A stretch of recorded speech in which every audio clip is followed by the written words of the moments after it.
everyone, it's me. I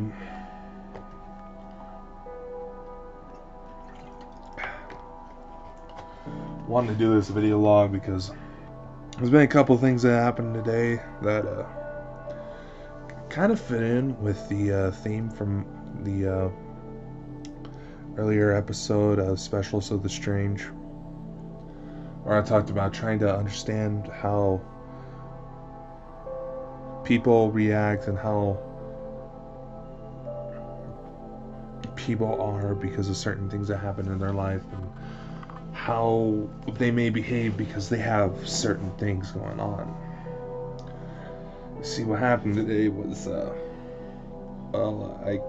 kind of had a date, and it was not something worth bragging about.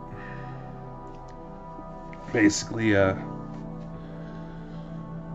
friend of mine set us up, saying, "Hey, she seemed like a halfway decent person on paper, so to speak. Had a few similar interests, things like that, but she was just a flat-out horrible person. And I don't know what made her act like this. I mean, maybe it was just like a nervous thing or something, but she harassed waiters, she harassed,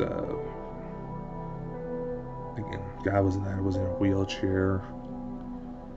There was, she made fun of my eye.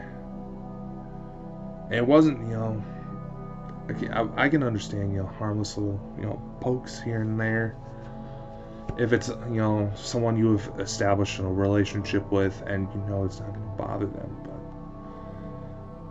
yeah, it just got me really thinking about things I've noticed with certain people and relationships and things like that.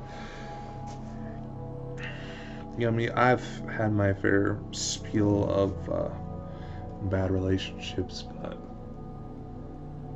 I've always tried to do my best to make sure I was there for them, even though at times I kind of failed at that because I was getting so wrapped up in my own chaos.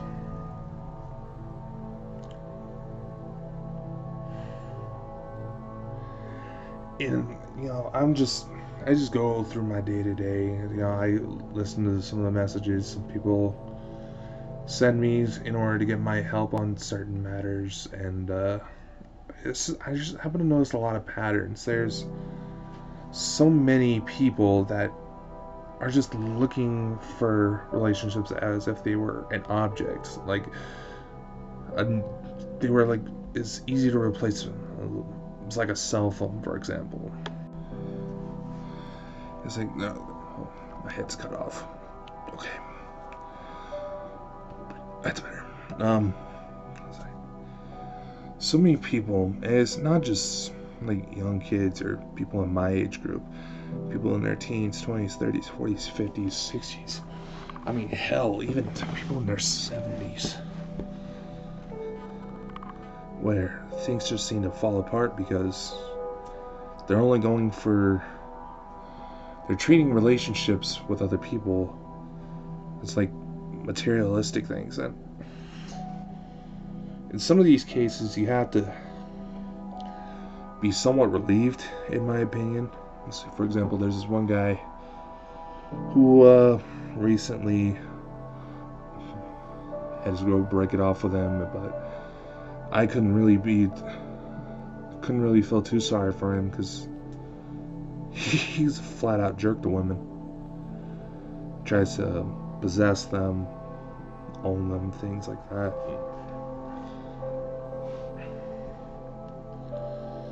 There's also, there's one lady that comes to mind that the man she's living with obviously doesn't love her. He's made it very obvious he doesn't love her. He doesn't like being around her.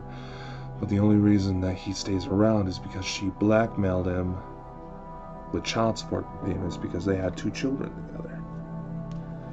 To which she also said both those kids were accidents. So I'm not trying to sound like I'm judgmental. There's personal involvement in that one, and a lot more details. Let's basically say this woman is putting other strange men in front of her own kids, and has almost suffered fatal consequences because of her negligence. Let's just say there was also a couple of dogs that we rescued from her, one of which ended up paralyzed shortly after. The other was apparently in such a bad shape the dog wasn't afraid to resort to cannibalism. And I'm seeing all that, and I'm seeing all these young girls, these young girls who are sending explicit images of themselves, not just to the guy they're dating, but they're sending it to every guy that they come in contact with who isn't a blood relative. Sorry, I gotta pause here for a minute. And I'm not here to try to say, oh, girls, you shouldn't do this, no, that's naughty. If they're doing it with someone they love and trust, and that's one thing, and their images get compromised, that's one thing. Now, that can be found out just shit. That can happen to anybody, and it's not something that's just in this age group. There's people who done that who are well into their 50s and 60s, well into their old age, into their golden years by now, who've done that when they were young. And yes, while they can argue it was with someone they trusted, and there wasn't the cloud storage that all these pictures are being siphoned off of, to where they had less to worry about if those pictures got out. But nevertheless, the amount that this is happening is absolutely heartbreaking. These girls, they don't even care. I'm not trying to judge, but that Amber Alert, that kid that got taken from her home that I mentioned on the earlier episode of my radio show,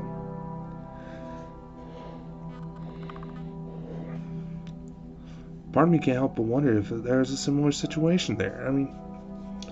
So many of these girls, they're ending up getting hurt, or even worse, never heard from again, because they're just wanting attention from guys. And we have all these people nowadays that say, I need a man, I need a woman, I need love, blah, blah, blah, that do all these stupid things just to get that fucking attention. And it's just like, why?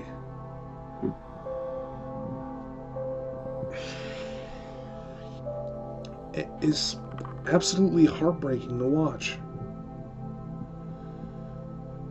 because you have all these kids that could very well change the world one day, but they think that the first thing that needs to be on their mind is fucking relationships, and that stuff's starting to carry over. They don't learn that. Call me old-fashioned, but if someone chooses to share their feelings for you, to invest some time in you and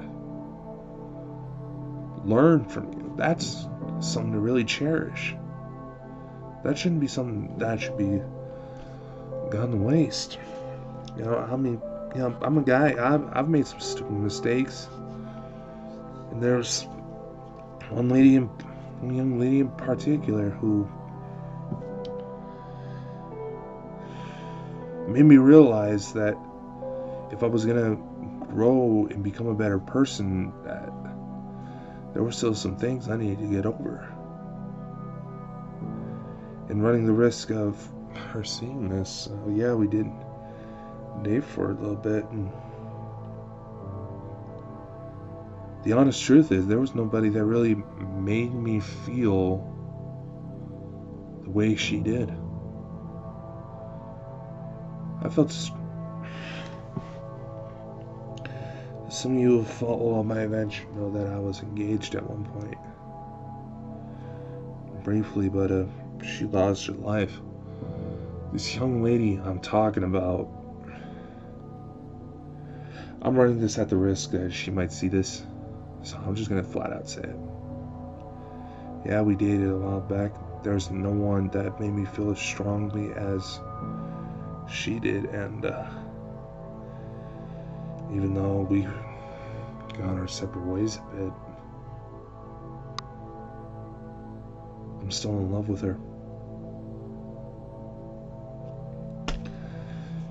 And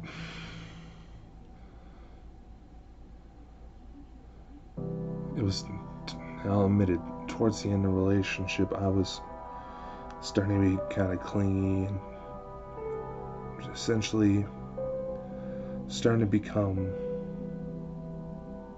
the very person I was trying to fight all along. It was through the thought of losing someone that I felt as strongly as about losing someone that meant that much to me. More so than my fiance, to be honest. Thought of losing someone like that again would kill me. You know, I've done my best to spend my time, you know, showing, you know, helping out others where I can, because she was a reminder of the type of person I wanted to be, and the type of person I wanted to be for Olivia if she still comes around. And while sometimes hearing from you guys in the audience, some of my clients I've helped as well, helps out. I actually got something in the mail I wanted to share. It was a letter from one of the kids I helped out a while ago. She essentially got very sick, and I sent her family some money to help her get better. And I recently got the news that she's in remission, so job well done. So anyway, she sent me this little letter. I don't know if you'll be able to read it, but here it is. And here, I'll read it real quick. And this letter made me cry. Still does. I really need to get it framed. But it says, "Dear Coda, thank you for helping me get better. My mom, me, and dad, he said you were a superhero and helped my family stay happy. Helping my family stay together and stay happy so I can be healthy again. I promise I will do good things to help out others like you do." Then she hit me with "I love you 3000. Big Avengers fan, and she drew a nice little picture of her favorite heroes. And look at it, look at it, look at me. That's me. She goes, "P.S. Tell Captain America and Iron Man I miss them." She, a little explanation on that. One of the entertainment studios I invested in, we did a big party for Stan Lee while he was still alive, and Robert Downey, quite a few others from the Avengers films helped to get together, and I think Mark Hamill was someone else, was also contributed, and it was a real fun event. We got to put together like a little book of thank you notes for Stan Lee, and apparently it really moved him. It's like, that's what I'm talking about. It's like, the reason why I helped this kid is just, well, I've been in like a little mentor program, and she was one of my kids, and she left the program so her family can move her closer to a hospital that thought they can help with her treatments, and I just saw how bad she was getting. I could not do something to help him out. And I think it should stand to reason that that letter right there is perhaps the purest expression of true love I have ever seen in a very long time.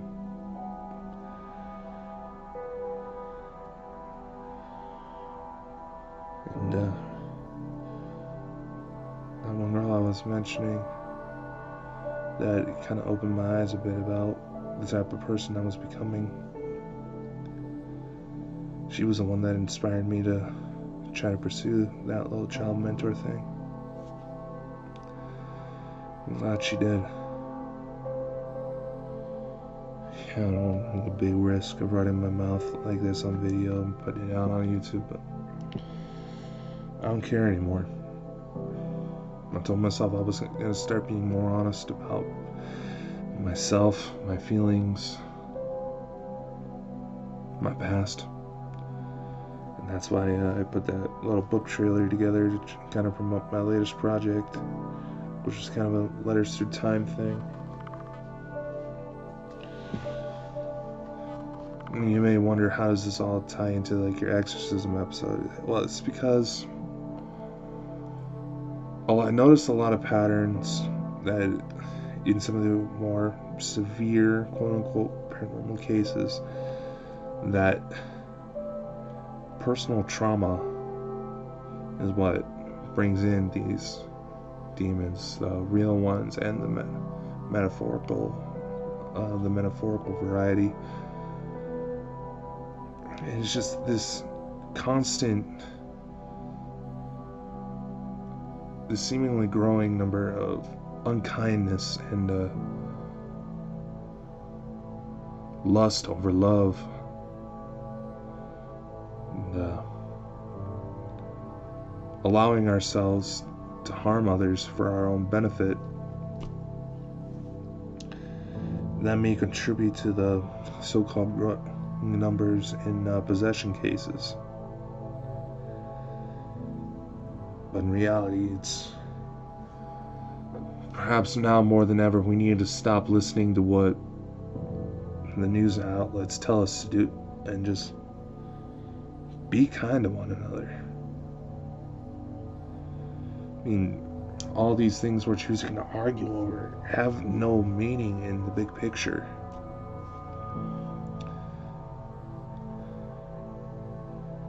Your feelings and the motivations behind your actions mean more than anything.